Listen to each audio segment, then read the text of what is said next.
ნამუსი შენ არ გაქვს, მაგრამ მოხდი იმ სკამზე. და იმ წუთიდან ფიქრობ ბარკალაია, ან ბარკალაიას ნაირი ტიპები რეალურად ვინც მუშაობენ, გაჩაგრო. და ამ ჩაგვრაში შენ იყენებ აი იმ სკამს. სკამის იქით არაფერი არ ახარ. ჩემი ჩაგვრა გიგი უგულავამ დაიწყო იმ თავრობის დროს. და სად არის გიგი უგულავა დღეს? სკამი როგორც აართვეს, გიგი უგულავა და გაფარჩაგდა, ხო? და გაქცეულია ტიპი. და მე ციხეში გამიშვეს. აი ყორე როგორ არის. მოდი ახლა დავიწყოთ ბიზნესზე. განათლებაზე. აი დუბაი. რა არის დუბაი? დუბაი არის ერთი პატარა ტერიტორია, აბაშასოდენა ტერიტორია არის. აბაშა შეიძლება უფრო მეტი იყოს ტერიტორიულად და რა მოხდა? 50 წლის უკან და 60 წლის უკან აქ შეიძლება დაგენახა 4 ან 5 ვირი. და დღეს რა ხდება? სასწაულია. რატომ? უყურე როგორ არის? მართლა ქვეყნის, ოჯახის, ინსტიტუტის, სკოლის, ბაღის მართლა სხვა რამეა. მართლად უნდა დაიბადო. მართლა თუ არ დაიბადე, ვერასდროს ვერაფერს ვერ მართავ. რა არის მართლა და რა არის დუბაი?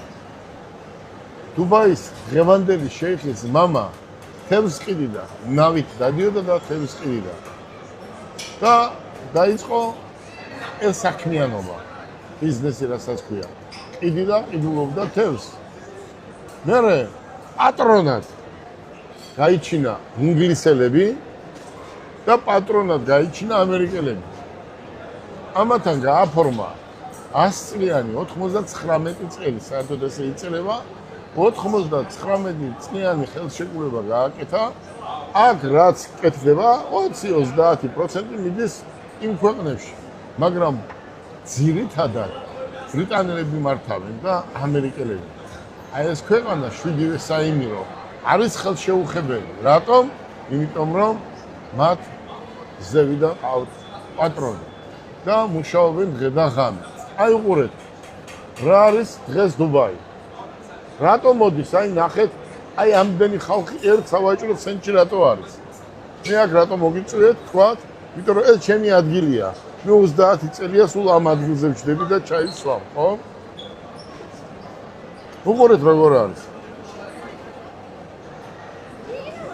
პირველი, რაც გაკეთდა,